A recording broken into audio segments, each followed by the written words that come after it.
The Lord be with you. And with your spirit. A reading from the Holy Gospel according to Saint Mark. Glory to you, O Lord.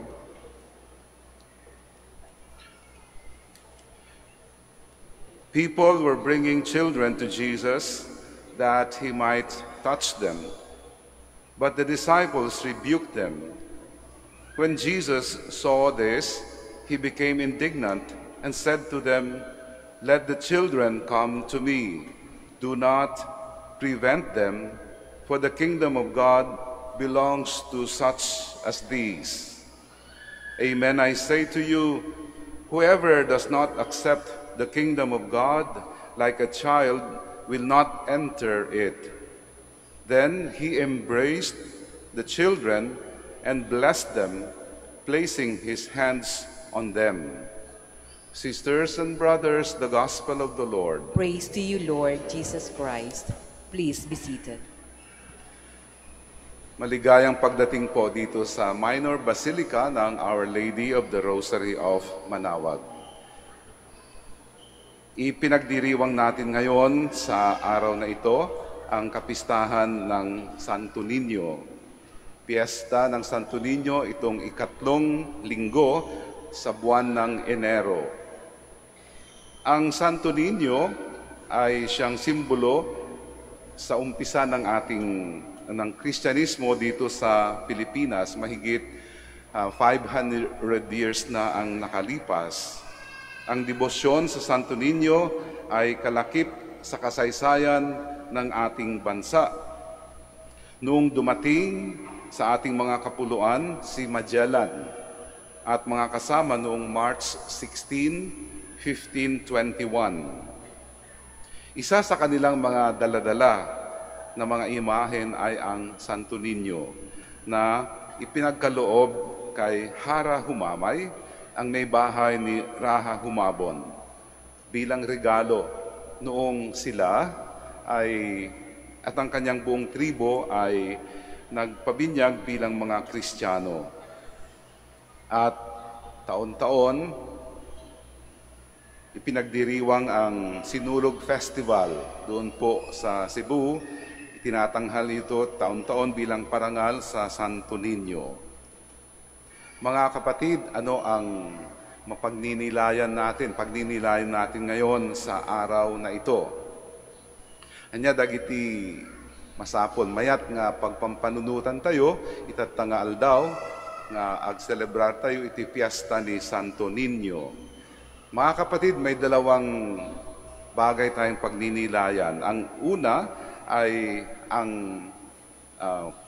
parang reaksyon ng ating Panginoong Hesukristo nung mapansin niya na pinagbabawalan ng mga alagad ang mga bata na lumapit sa Kanya.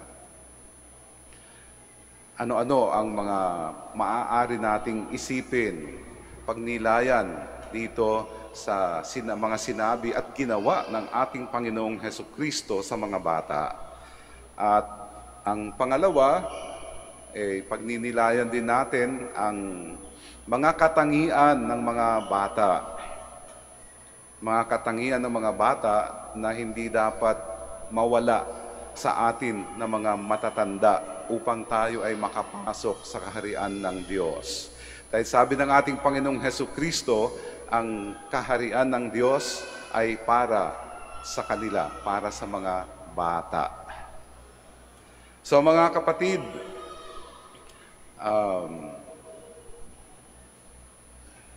may mga bata, ang mga magulang na gustong ilapit kay Jesus ang kanilang mga anak.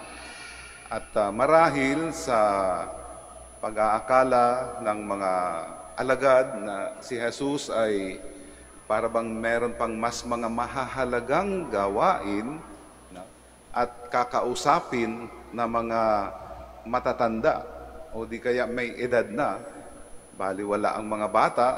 Tandaan po natin sa kultura nila noong panahon, mga babae at mga bata ay parang walang boses, walang karapatan na makipag-usap sa mga mahahalagang bagay. Pero ginawa ito kinuha ng ating Panginoong Hesukristo itong pagkakataon na ito upang ipakita, itampok ang mga bata at mula sa kanila may mga matututunan tayo na mga matatanda.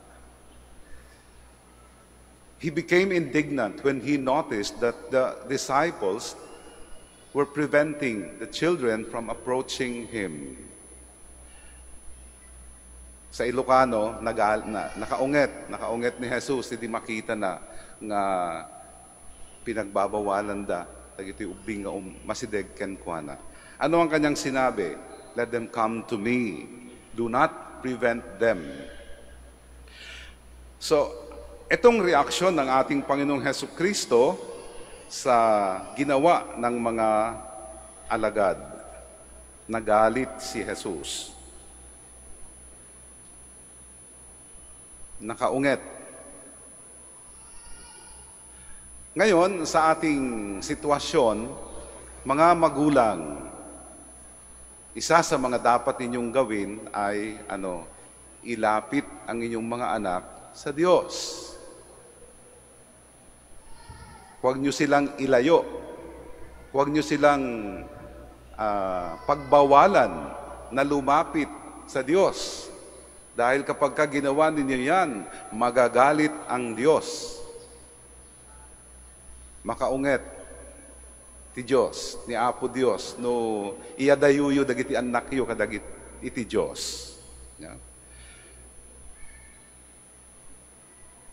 Kapag hindi natin inilalapit ang mga bata sa Diyos, sa makatuwid, isa sa inyong mga responsibilidad, ilapit sila, dalhin sila sa Diyos. Kaya nga, mga kapatid, etong ebanghelyo na ito yung binabasa sa Liturgy of Baptism.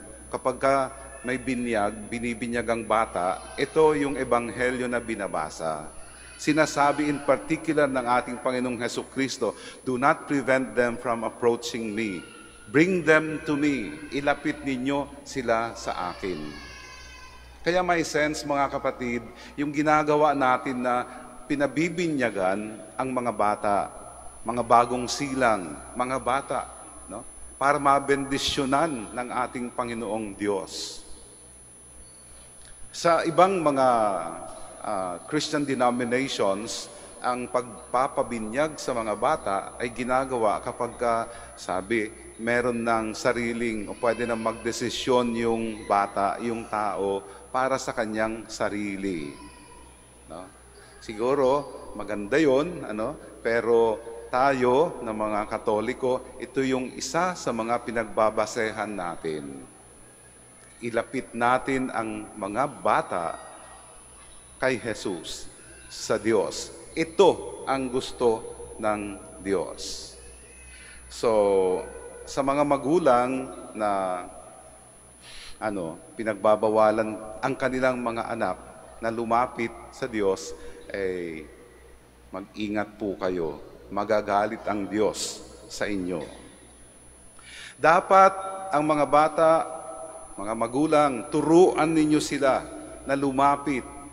Ituro ninyo sa kanila kung sino ang Diyos upang makilala at malapitan nila. Turuan niyo silang magdasal. Kwentuhan ninyo sila tungkol kay Jesus, tungkol sa Diyos.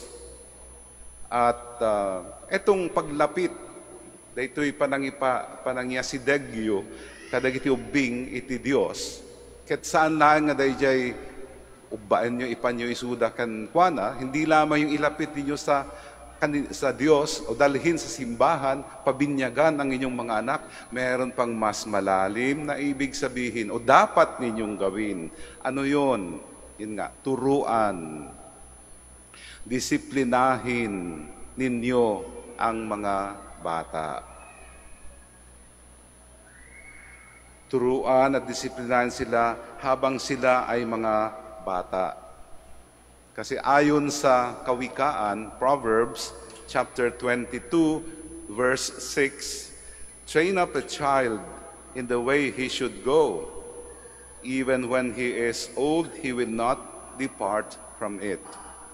Sa Ilocano, irwam mo iti ubing, iti umno adalan, ket uray inton lumakayen dinanto panawan. So habang mga bata pa sila, turuan sila kung ano ang dapat nilang gawin, anong direksyon patungo sa Diyos sila. May isang pagkakataon, narinig ko yung aking pamangkin na may anak na elementary. Parang nagrereklamo siya doon sa kanyang post sa Facebook. Ang sabi niya, ano ba naman to? Itong bata na ang nasusunod kung ano ang dapat panuurin. Eh di nag-message ako sa kanya, ay hindi pwede yan. Dapat ikaw na magulang, dahil ikaw ang nakakaalam kung ano ang dapat na panuurin ng bata, kung ano ang dapat niyang iwasan at hindi dapat mapanood, ikaw na magulang ang dapat na magturo sa kanya. Hindi siya ang masusunod, kundi ikaw na magulang. Dahil aminin natin, hindi pa alam masyado ng mga bata at hindi pa nila masyadong naiintindihan mga bagay-bagay. Lalong-lalo na yung mga napapanood sa television o di kaya yung mga sa cellphone. Kaya napakadelikado yung inyong ginagawa na binibigyan ng cellphone yung bata para lamang tumahimik at hindi gagala, bigyan ng cellphone. Ayan. Kayo dapat, pati yung pagkontrol ng mga salita. Kapag meron silang natututunan ng mga salita sa labas na hindi maganda, masamang mga salita. Alam nyo, may mga magulang na natatawa, parang nakukyutan kapag naririnig nila yung mga anak nila na nagmumura o di kaya nagsasalita ng hindi maganda. Ay hindi po tama yun. Magulang, kayo ang dapat na mag-correct. Iwasto ninyo, turuan ninyo ang mga bata. So mga bata, huwag kayong magreklamo kapag kayo ay dinidisiplina ng inyong mga magulang. Ha? Dahil ito ay para din sa inyong kapakanan. Dahil ang inyong mga magulang, sila ang nakakaalam kung ano ang mabuti para sa inyo. At meron pang isang nais kong i-share sa inyo na basa ko habang naghahanda ako para dito sa homily na ito. Ang sabi, children are great imitators, so give them something great to imitate. Ang mga bata, nagiti ubing ka no, naglaing da nga ag tulad. So pansinin ninyo, dagita anak yo, no kasano ti panagwidawid ti ima yun, numagna kayo, tuladen da dayta. Anyat aramiden nyo, ag-make up kayo, kasjay met, ti aramiden dayta, anak yung babae. Delikado, no, di anak yung lalaki, ti agtulad kayong ag-make up. So, dagijay kasjay. Yeah? Great imitators. Kaya, bigyan sila ng great person to be imitated. At sino? Walang iba, kundi ang ating Panginoong Diyos, si Jesus. Kaya ang sabi niya sa kanya, huwag niyo silang ilayo o ilapit ninyo sa akin ang mga bata. And then, pagkatapos nun, ano ang kanyang ginawa? Ang ginawa ng ating Panginoong Hesukristo, napakagandang pagmasdan, pakinggan kung ano yung ginawa niya. He embraced them, blessed them, and placing His hands on them. Ayun yung ginawa ng ating Panginoong Hesukristo. Nung lumapit na yung mga bata sa Kanya, sa Ilocano, nagmayat nga denggen, dayjay inaramid, dayjay translation niya, daytoy nga inaramid ni Jesus. Anya dayjay inaramid na, kalpasan na, sinaklot na dagiti ubing, ket impatay na, tiima na, ititunggal may sa kadakwada, sana binindisyonan ida. O ano pa, yung ano pang para bang mas magandang dulot na ito na maibibigay kapag ka inilapit natin ang mga bata kay Jesus, sa Diyos. Sinaklot na impatay na ti ima na kadakwada, sana binindisyonan ida. O nakakainggit, kasi yan ang gagawin ng Diyos kapag ka ilalapit natin sila sa Kanya. Sa ikalawang parte naman ng ating pagninilayan ay kung ano-ano yung mga katangian ng mga bata na kinakailangang hindi mawala sa atin ng mga matatanda. Tingnan, pagmasdan natin yung mga bata. No? At marahil, narinig na ninyo itong mga bagay-bagay na ito. Lagi siguro kapag ka-fiesta ng Santo Niño, na kung saan itinatampok ang mga bata, ito ang mga sinasabi. Unang-una, ang dependence ng mga bata sa kanilang mga magulang. Kaya nga, mga magulang, kayo yung soul o provider sa mga bata, sa inyong mga anak. Kaya alam nila yon, they are dependent on you. Nagtitiwala sila sa inyo. Agtalekda kada kayo iti amin nga masapul da. Kailangan ng mga bata, kayo ng mga magulang, pagkain, seguridad, tirahan, edukasyon, everything. Kapag bagong panganak, hindi pa kayang lumakad ang bata, kaya kinakailangang kargahin. Di ba? Alam ng mga bata yan. They are dependent on you. At yan, ang dapat na meron sa atin. Yang katangian na yan in our relation with God.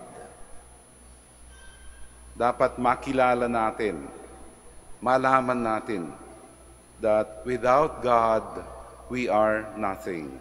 And then the second one is humility, pagpapakumbaba.